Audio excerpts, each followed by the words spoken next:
这是一条让我能触摸祖先的路。 या ठिकाणी नोकरी धंदा व व्यवसाय या संधी 12 महिने उपलब्ध असतात.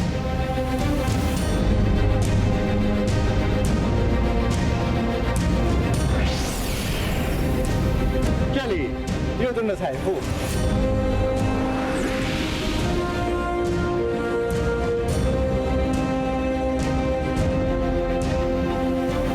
Bu gaz құбыры бізге кіріс әкеліп жатыр.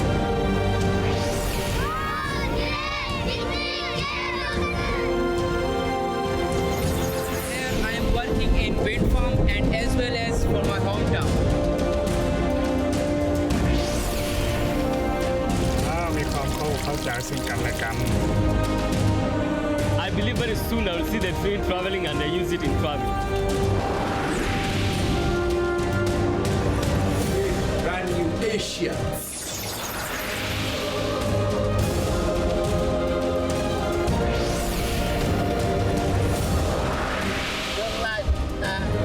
Ngày càng tốt đẹp hơn.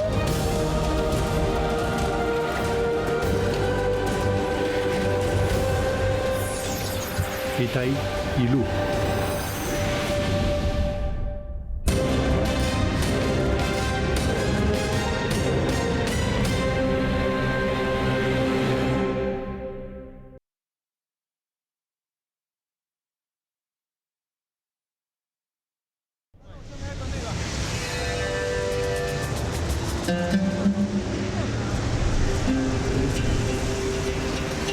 Landlocked Kazakhstan, in ancient times, where the Silk Road passed through here, centers of trade grew up.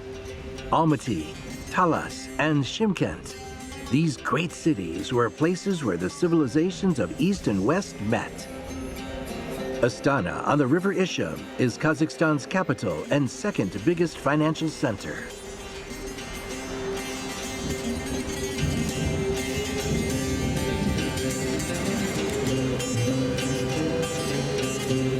The prestigious Nazarbayev University is located in central Astana.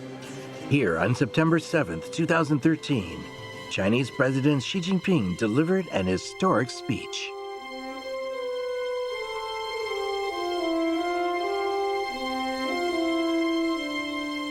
He opened his remarks with a reference to a famous trade route that once linked the two countries.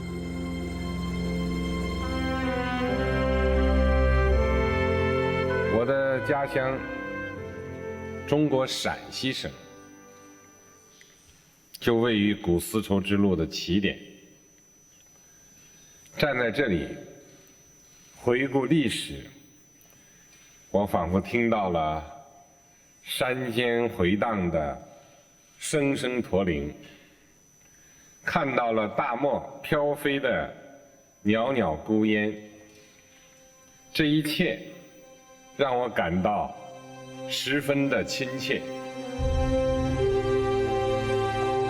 Reviewing history can focus our minds on the present and the future. In his speech, President Xi for the first time proposed reviving the ancient Silk Road in an initiative he called the Silk Road Economic Belt. 为了使欧亚各国经济联系更加紧密，相互合作 更加深入，发展空间更加广阔，我们可以用创新的合作模式，共同建设丝绸之路经济带。这是一项造福沿途各国人民的大事业。 A month later, in October 2013, President Xi addressed the Indonesian parliament. Southeast Asia, he said, had in ancient times occupied a key position on another major trade route, the Maritime Silk Road. He proposed that China and the Association of Southeast Asian Nations should, by enhancing their cooperation at sea, build a maritime Silk Road in the 21st century. One Belt, One Road. China's proposal for enhanced trade links by land and sea has become known as the Belt and Road Initiative.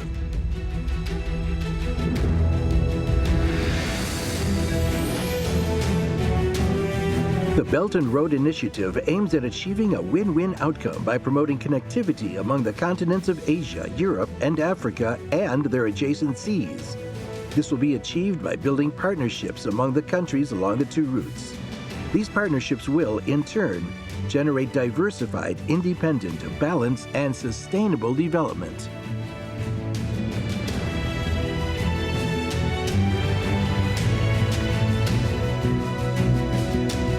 On land, the focus will be on building economic corridors based on existing international transport routes, key population centers, and major industrial parks. At sea, the focus will be on opening up fast, secure, and efficient shipping routes connecting major seaports.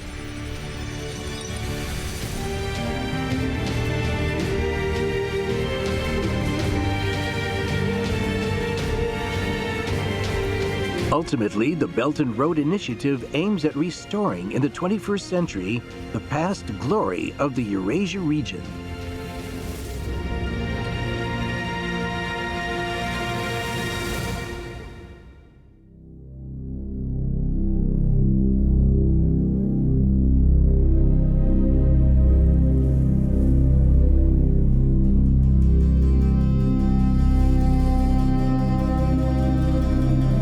In 240 BC, the size of planet Earth was calculated for the first time.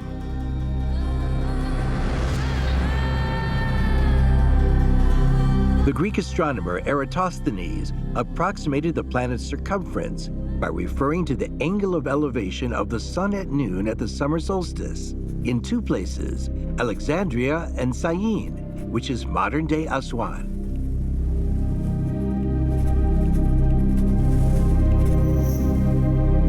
Based on this calculation, Eratosthenes set about mapping the known world. However, the map he drew, the first by a European, included only the area from the Caspian Sea to Ethiopia and from Britain to the Ganges. The lands further east, beyond the Ganges, were still unknown in the West.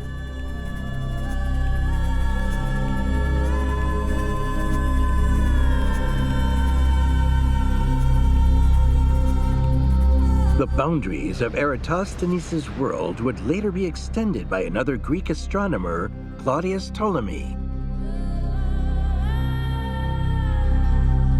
Ptolemy's map includes lands east of the Ganges, including Serica and Sinai, which approximate to today's China. It also attempts to gauge the distance from Europe to Asia, westward across the sea. A 15th century translation is believed to have inspired a famous voyage by a navigator called Christopher Columbus, some 1,300 years after Ptolemy produced his original.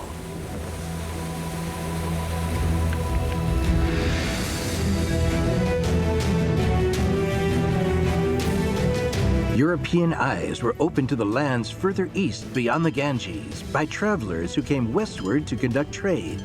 These eastern visitors started arriving around the time of Ptolemy. It was along this trade route that silk was brought to Rome.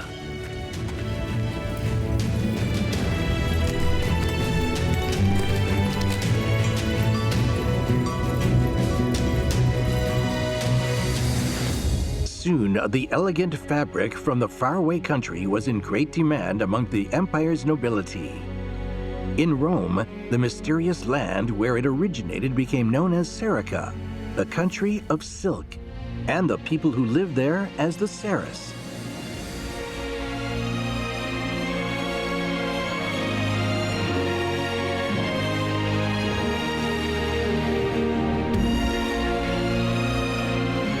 Romans wondered what this mysterious place and its people might look like. The poet Virgil, in describing the Saras, wrote that they shear slender wool from tree leaves.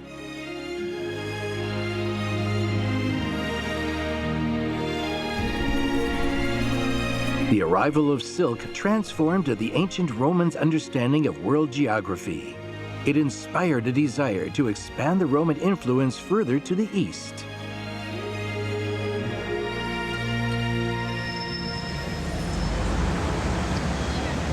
One of the most prized exhibits at the Shanxi History Museum is a gilt bronze silkworm.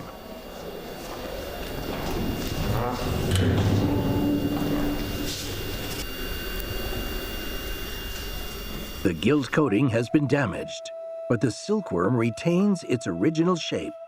The head is raised high as if spitting out a silk thread. Discovered in Sichuan County, Shanxi, the piece dates back to China's Western Han Dynasty over 2,000 years ago.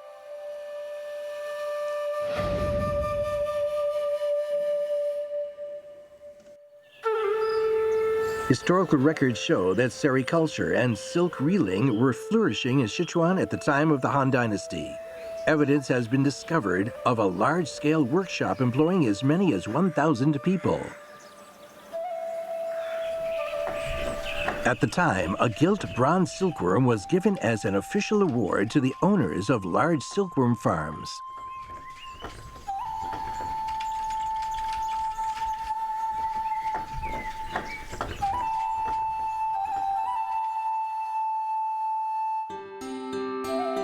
References to silkworms, mulberry, and silk are found in China's oldest oracle bone scripts.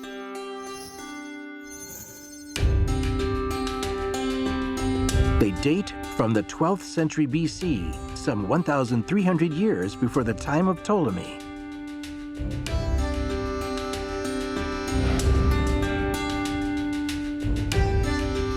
It was thanks to Ptolemy that the West began to associate the land they called Serica with China.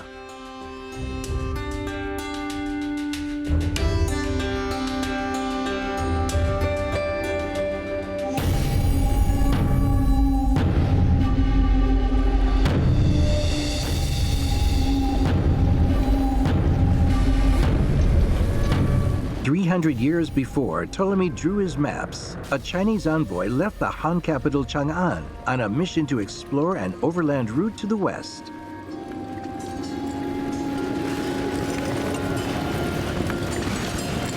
The envoy was called Zhang Qian. He was sent on his mission by Emperor Wu of Han, whose reign ushered in a golden age in Chinese history and in its relations with other countries.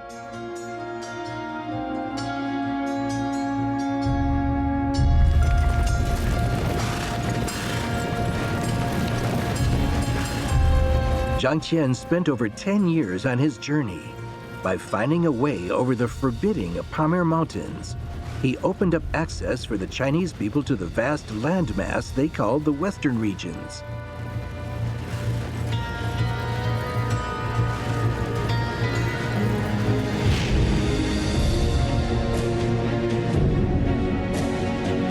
With time, a route for the silk trade was gradually formed, extending from Chang'an to the Mediterranean.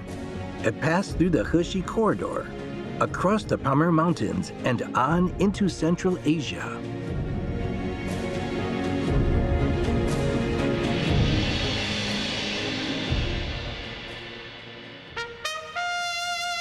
At the westernmost end of this route lies the Iberian Peninsula. Here, the ancient Chinese craft of papermaking has been preserved, passed down through numerous generations. Cuenca, lying on the plateau of central Spain, still has the appearance of a medieval town. It's home to Santos, who is thought to be the last master of the traditional papermaking craft in Spain.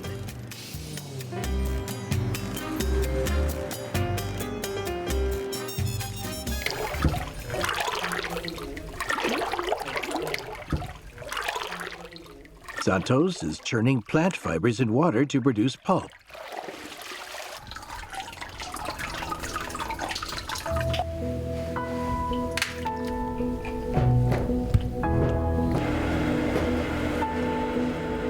A Portuguese poet has ordered the paper for a volume of his verse. But Santos is old, and this may well be the last batch of paper he ever makes. Bueno, el papel es la aportación cultural, yo creo que por excelencia. Hoy siempre hablamos de que vivimos en la era del petróleo, pero probablemente habría que decir que vivimos en la era del papel. Spain was the first country in Europe to produce paper. The techniques were originally brought here from China by Arab merchants traveling along the Silk Road.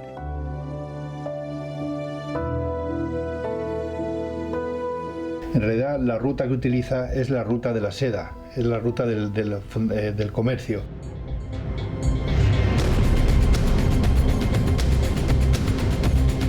Merchants, monks, envoys, scholars, craftsmen, pilgrims, artists, soldiers, and nomads. For centuries, the Silk Road was the route taken by travelers across the grasslands and deserts between East and West.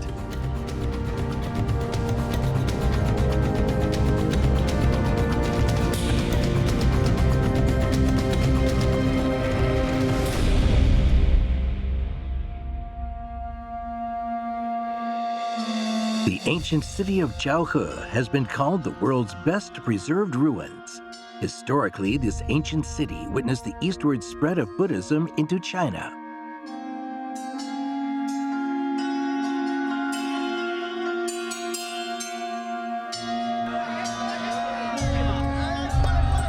Zhaohe stood on a route that carried Chinese silk, porcelain, and ironware to the Western exchange for linen, peppers, perfumes, grapes, and pomegranates.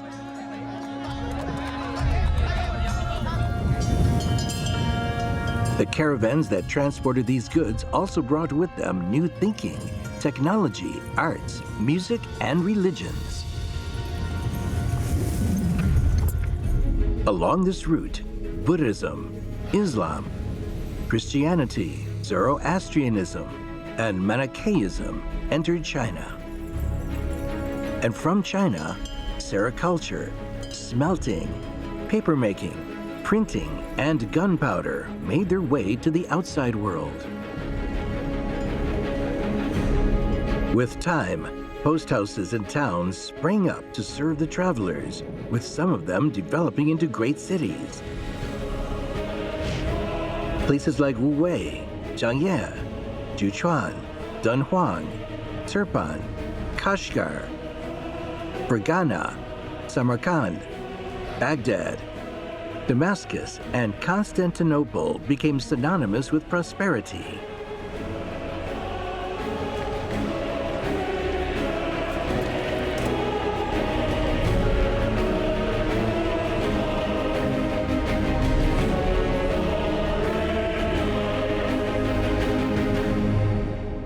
Even if you look at it historically, the old Silk Road, that was the essence of culture, of learning, of trade in the old times. This was the center of the world. The Silk Road trade was the most advanced trade corridor in the world. It was the center of learning and knowledge and the center of civilization. In 1877, German explorer and geographer Ferdinand von Richthofen published his book, China, The Results of My Travels and the Studies Based Thereon. In it, he coined the term Silk Road.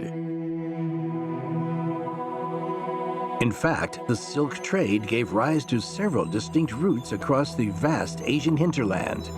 The two main ones became known as the Steppe Silk Road and the Southwestern Silk Road.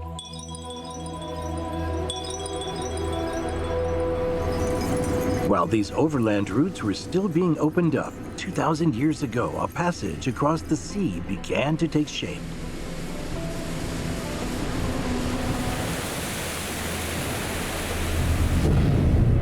Merchant ships sailed from Southeast China to East Africa and Europe by way of the Strait of Malacca, the Indian Ocean, and the Red Sea. This maritime trade route brought prosperity to Chinese port cities like Guangzhou, Quanzhou, and Ningbo.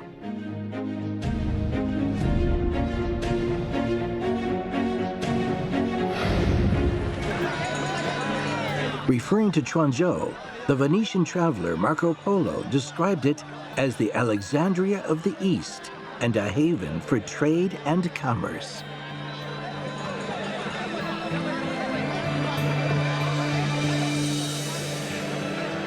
欧洲人为什么要远航到东方来？为什么要会发现美洲的航行？原因呢？它的原动力就是马可波罗回国以后带回去的这个故事，东方的人、中国的人，做饭取暖不用木柴，用的是一种黑颜色的石头。中国人买卖东西用的是纸币，中国到处都是财富。那么这样呢，让欧洲所有的这个商业界的人有一个共识：如果要寻找财富，就要到东方，到中国去。所以这个是西方的大航海的一个根本的原动力。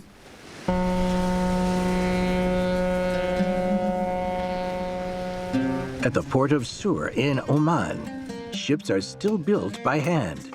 These days, the wooden boats are only used for inshore fishing. But there was a time when they would cross the Indian and Pacific Oceans, laden with Chinese silk, Indian spices, and African ivory.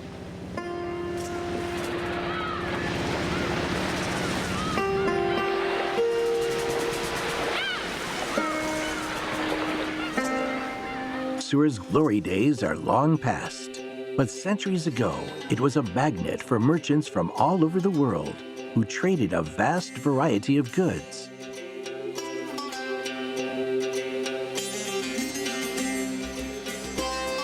As maritime trade flourished, so ports prospered.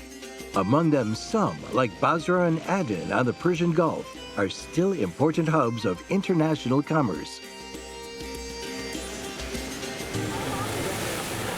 The ancient sea route connecting China to Southeast Asia, Arabia, East Africa, and Europe became known as the Maritime Silk Road. The term first appeared in the 1913 work Documents on the Western Turkic Khaganate by the noted French sinologist Edouard Chavannes. By land and by sea, via ports and post houses, commodities, thoughts, cultures, religions, and travelers spread to form a vast network connecting East and West.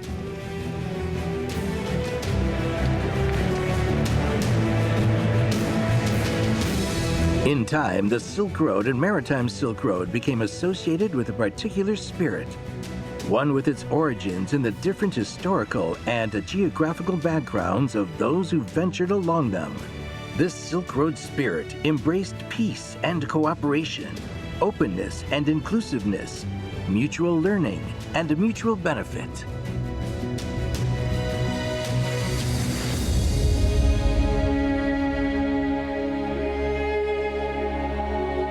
In 1938, in his book, The Silk Road, Swedish explorer Sven Hedin wrote, "It can be said without exaggeration that this traffic artery through the whole of the Old World is the longest and, from a cultural historical standpoint, the most significant connecting link between peoples and continents that has ever existed on Earth."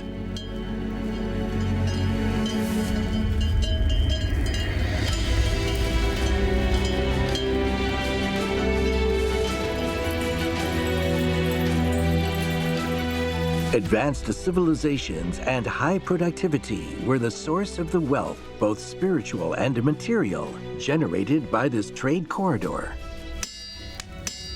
At the eastern end, in the Western Han Empire, iron smelting was thriving. A single furnace could produce over a ton of cast iron a day. In Europe, by contrast, the techniques of iron making lagged far behind. The iron was made into tools which were employed to produce food for the Han Empire's 60 million people, with enough left over to be used in trade.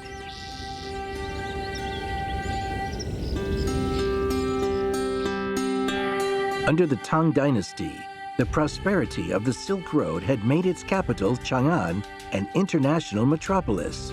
By the 8th century, it was recognized as a center of cultural exchange, attracting tens of thousands of merchants and students from abroad. At the time, Chang'an was the world's largest capital city, 7 times bigger than Constantinople.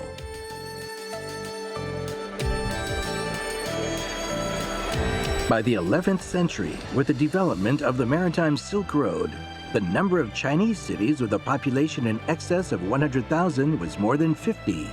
By contrast, the population of the largest city in Europe was yet to reach 20,000. During the Song Dynasty, the world's first paper currency, known as jiaozi, went into circulation.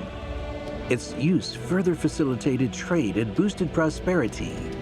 Meanwhile, other Chinese innovations were reaching the West via the Silk Road and changing the world.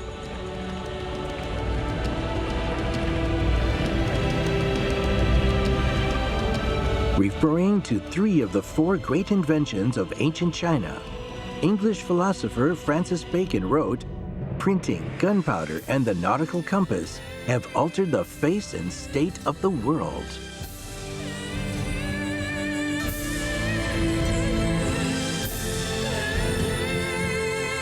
History has shown that a country can only open to the world once it is powerful, and that its power will only grow after it opens.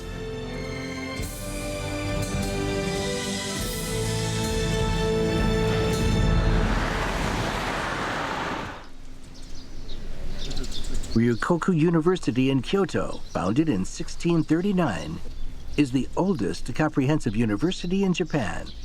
Its library houses a map dating from the early 15th century, the map of integrated lands and regions of historical countries and capitals, called the Gangnido for short. The Gangnido was drawn in Korea, based on maps created in China during the Yuan dynasty. It shows how the East viewed the world over 500 years ago. このこいつ郷里歴代国との図は15世紀入ってから李氏朝鮮で作られてますので、やはりそういう海岸線正確という意味ではその地図が一番最初ではないかと思うんですね。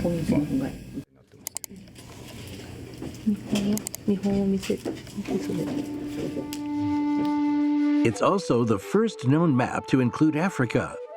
But even before it was drawn, a Chinese fleet under Admiral Zheng He had already reached the continent.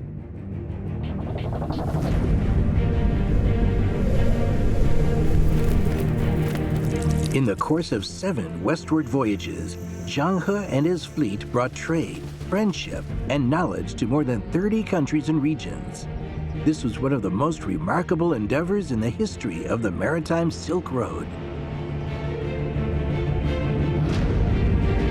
Not until some 50 years after Zheng He's voyages did Vasco da Gama, Christopher Columbus, and Ferdinand Magellan, through their expeditions, herald the age of discovery in the West.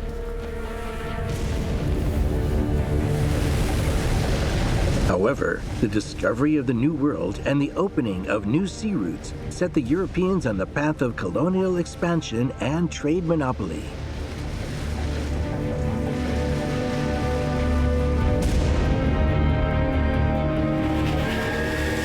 By the mid-18th century, innovation fueled by the development of steam engines led to a transition in Europe from a handicraft economy to one based on machine-powered mass production.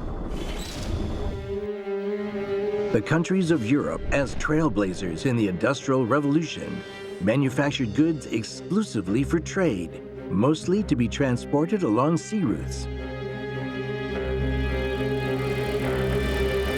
As the modern era dawned, the burgeoning global market encouraged the major economic powers to embark on a policy of widespread colonization.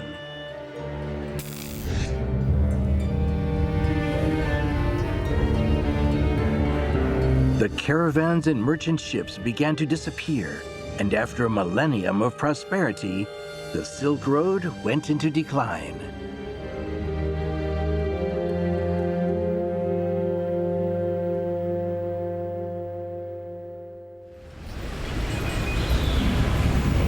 Eventually, the Western colonial system entered its twilight period. After World War II, mass liberation movements swept across Asia and Africa. The new countries that emerged faced a common challenge: the need for development.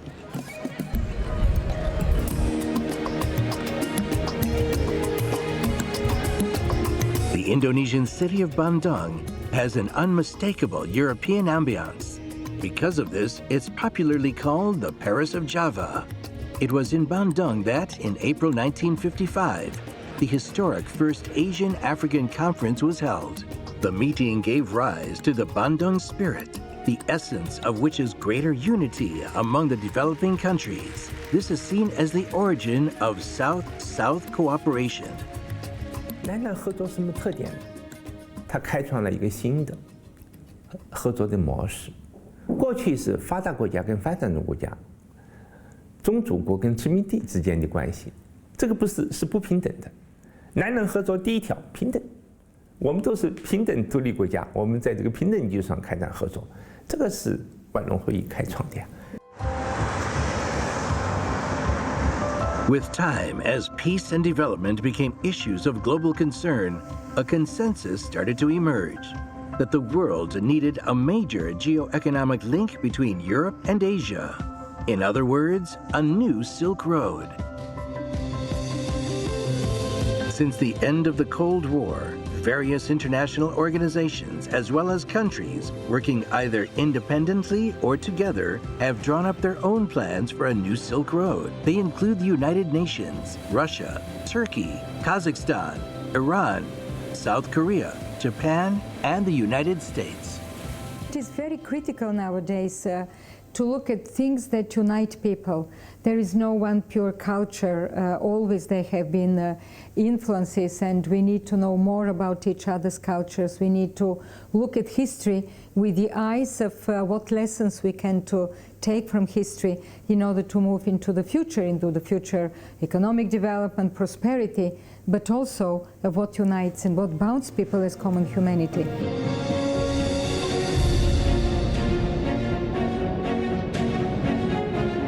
When it comes to development, aspirations tend to focus on new places and new perspectives.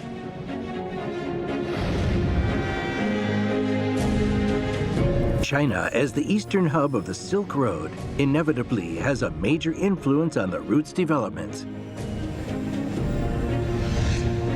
The Silk Road reached its lowest ebb in the late 19th and early 20th centuries, at a time when China faced a struggle for survival.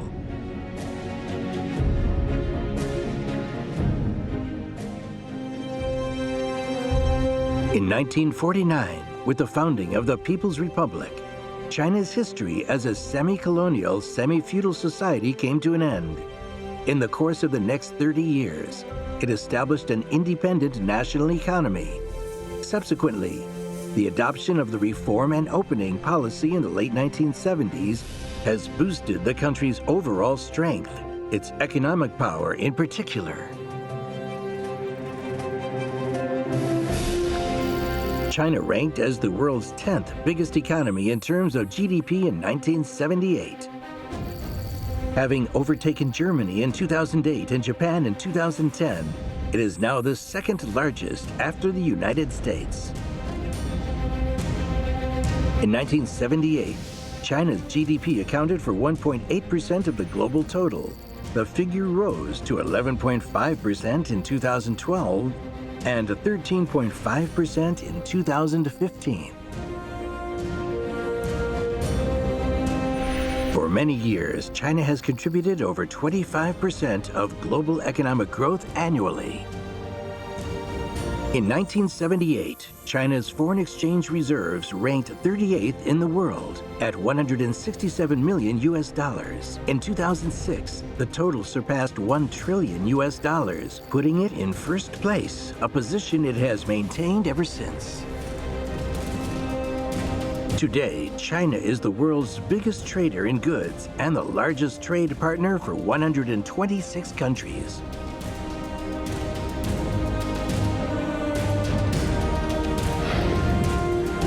China is also the only country that operates industries in all the sectors specified by the UN in its International Standard Industrial Classification of all economic sectors.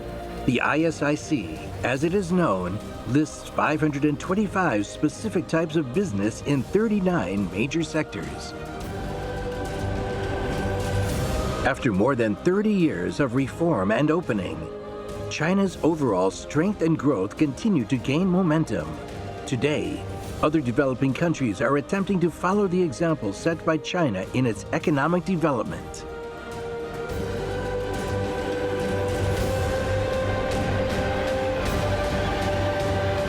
I think China in the last 35 years has learnt to think big. First of all, you decided to think big domestically. And when I lived here 30 years ago, it was summarized as 对内改革，对外开放。八个字. That is, to reform domestically and to open the door internationally. Now, that became a very big vision, and we know where the results are. The China-Belarus Industrial Park occupies a 90 square kilometer site near Minsk National Airport. The park's focus is high-tech industries, including fine chemistry, biopharmaceuticals, machinery manufacturing, and new materials. The site will eventually be developed into a new industrial city based on the model of the China-Singapore Suzhou Industrial Park. Для нас, учитывая то, что придут сюда компании самые высокотехнологичные Китайской Народной Республики и других стран, это гигантский скачок в технологиях. И вы знаете, ведь сюда не все товары повезут, и не все комплектующие изделия повезут для того, чтобы создать готовый продукт. Это серьезная выгода для нас, для Китая и, конечно же, для этого всего региона, прежде всего Европейского Союза. Потому что Китай будет поставлять сюда самую передовую продукцию. Это выгодно будет и для Европейского Союза. China's experience in development is gaining increased recognition and being adopted far and wide. Simultaneously, Eurasia is entering its own special phase of development.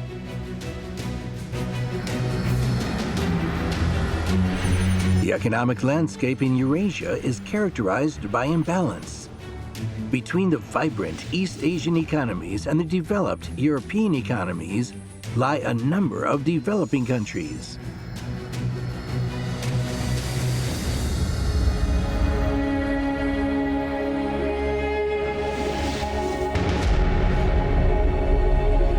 Peace, development, cooperation, and a mutual benefit. These themes are dominating the 21st century. But new challenges are coming to the fore, such as a weak global economy, regional conflicts, terrorism, and climate change.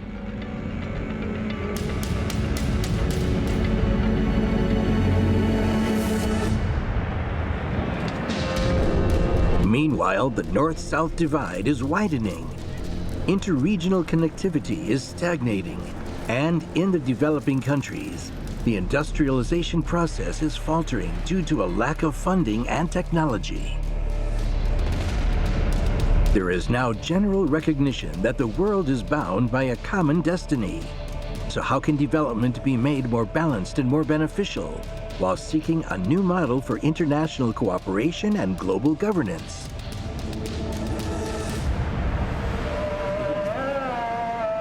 In the holy city of Mecca during the annual Hajj of 2014, the brand new metro system operated for 158 hours non-stop.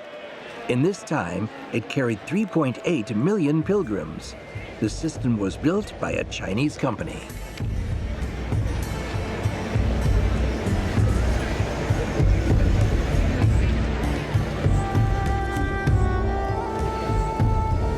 The metro, by significantly easing the traffic pressure created by the huge influx of pilgrims, effectively removed 12,000 buses from the streets.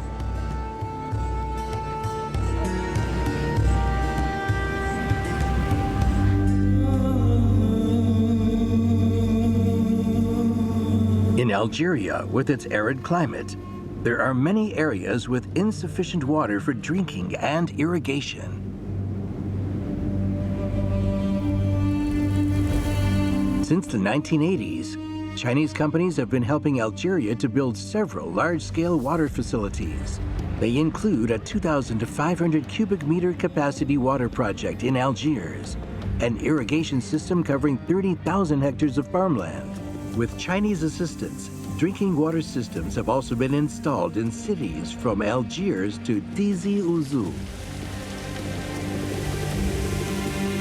أما الشركات الصينية حقيقة ساهمت بصفة قوية منذ عدة سنوات في إنجاز مشاريع عدة، والشركات الصينية شاركت بصفة قوية من جانب الكريم ومن جانب الكيف كذلك، فهذا شيء إيجابي. كل الجزائريين لاحظوا هذا الشيء. China, for its rejuvenation, is relying on the world, while the development of the world depends on the rise of China.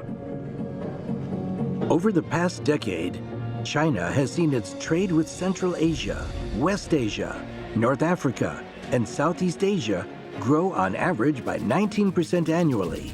Its investments in the same regions has been increasing at a rate of 46%. China is now the largest trading partner, export market, and source of investment for these regions. The destiny, interests, and responsibilities of China and the world are becoming more closely interwoven.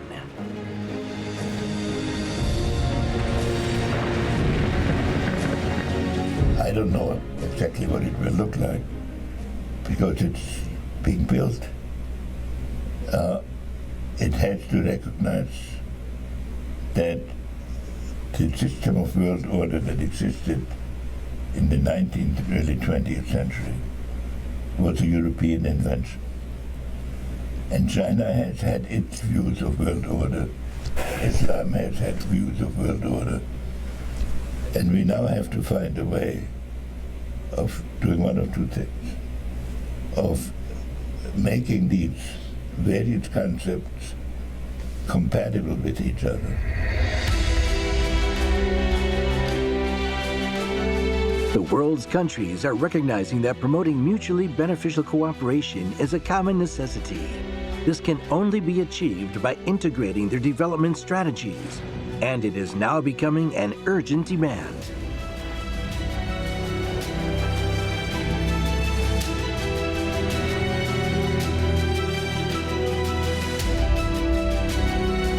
Many years after the Silk Road's decline, the Belt and Road Initiative emerged, reflecting the trend towards globalization and the desire of countries to develop.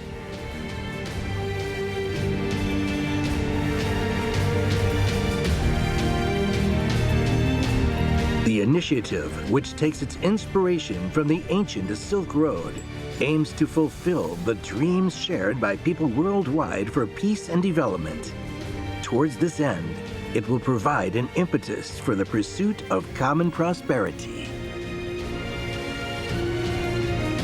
First of all, as an Italian, this is memory of history, you know. The Silk Road was from Venice to China, and now it's coming back. Well, we needed quite a few centuries to do it, but at last it happened, you know. President Xi Jinping has described the Belt and Road Initiative as a vast, inclusive platform for regional and global development. Through it, China can help improve the global system of governance, bolster the presentation of developing countries in global affairs, and pass on its wisdom and experience.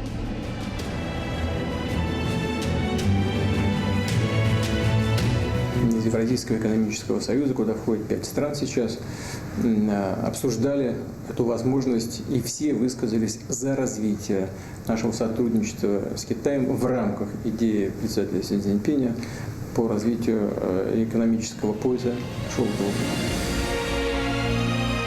The Belt and Road Initiative can align China's fast developing economy with the interest of countries along the routes. Through this platform, Chinese capital, its industrial and infrastructural capacities, and the resource advantages of countries along the Belt and Road will become more complementary. South-South and North-South cooperation will gain new momentum. Trade, transport, and logistics in Eurasia will improve, and the industrialization process in developing countries will accelerate.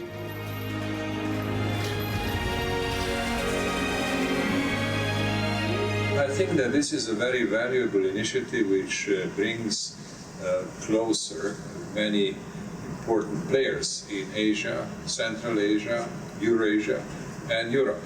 I think that that's a very valuable thing to do. China, as a result of its economic restructuring and upgrading, is becoming increasingly involved in global cooperation. Its position is being enhanced by the Belt and Road Initiative and by its rising profile in Asia. Since the 1990s, Asia, with its average annual increase of 6%, has been an engine of global economic growth. Still, the region's development faces some major challenges.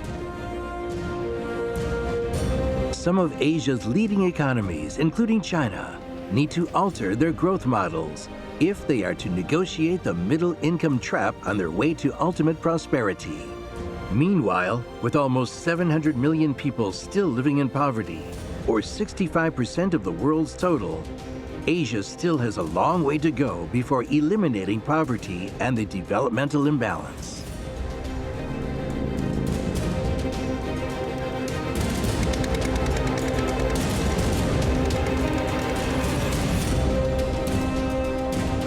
China and the rest of Asia share a common destiny, and cooperation between China and other Asian countries meets their common needs.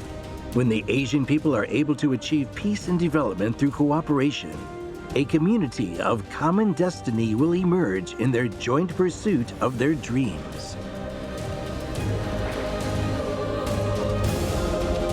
Je crois que c'est une grande initiative pour le XXIe siècle. C'est une initiative qui a surpris beaucoup de gens par son ambition et par l'imagination qu'elle incarne. Quand on lit attentivement le livre de M. Xi Jinping, on n'est pas surpris de voir que l'Asie est une priorité pour la Chine. La Chine veut avoir des bonnes relations avec ses voisins et la Chine a une vision d'un monde multipolaire avec un équilibre entre les pôles. Donc, il n'est pas surprenant que les autorités chinoises cherchent un projet qui, d'une part, fédère, rassemble l'Asie et qui, d'autre part, ouvre l'Asie sur le monde. From the global perspective, the 21st century has been dominated by made-in-China products. In 2009, China became the world's largest exporter of commodities. It has remained as the world's leading manufacturer ever since, accounting for 1/7 of global trade in industrial products. With competitive Chinese products already proving popular worldwide, the country's high-end manufacturing sectors have gradually been establishing their own dominance in telecommunications, high-speed railways, shipbuilding, nuclear power, and other areas of equipment manufacturing. The country accounts for 1/3 of global output. The Belt and Road Initiative covers Asia, Europe, and Africa, as well as the Pacific and Indian Oceans. Most of the countries along the two routes are emerging or developing economies. Through the Belt and Road, China, with its competitive industries and robust capacity, is aiming to create new models of cooperation with other countries. This will help Chinese products, equipment, and technologies to find a place in other markets, and will also open the Chinese market to the resources from its partner countries. A challenging initiative. It's a big initiative, but again, I think it goes together with China new phase in economic development, the rebalancing, the domestic rebalancing, and the go global.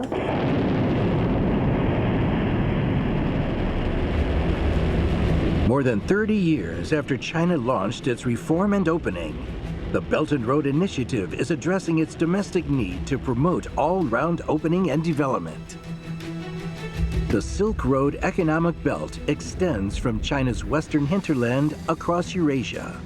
The 21st century Maritime Silk Road extends to the Pacific and Indian Oceans from China's east coast. The aim in developing both routes is to boost China's own development and opening.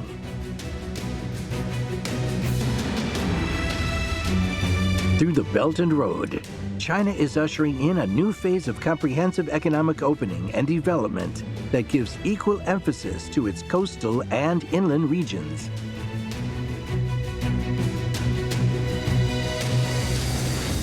In February 2015, a leading group overseeing the development of the Belt and Road was set up under the National Development and Reform Commission.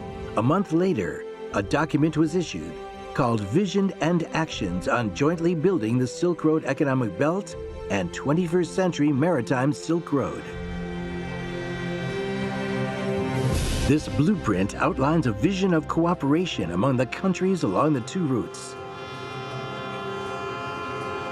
It envisages the Silk Road Economic Belt bringing together China, Central Asia, Russia, and Europe. China will be connected to the Persian Gulf and the Mediterranean via Central and West Asia, and a link will also be established between China and Southeast and South Asia and the Indian Ocean.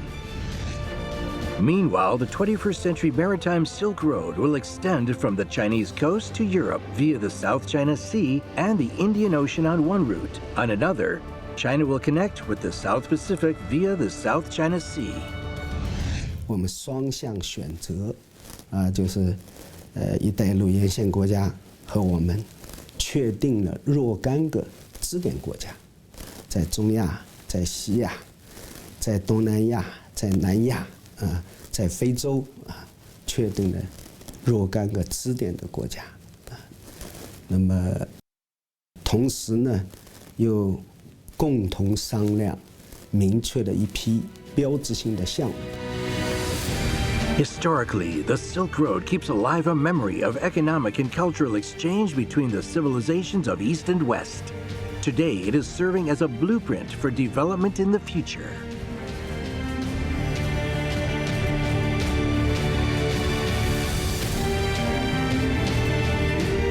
Looking ahead, the prospects for the Belt and Road are bright.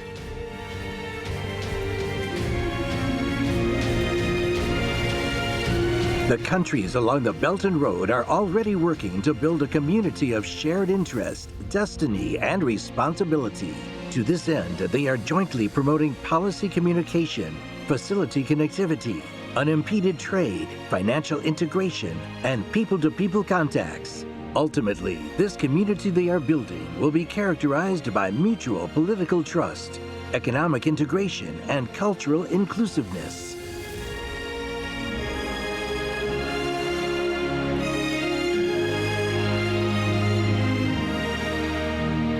A new era of the Silk Road is dawning, when China and the world will plan, dream, and prosper together.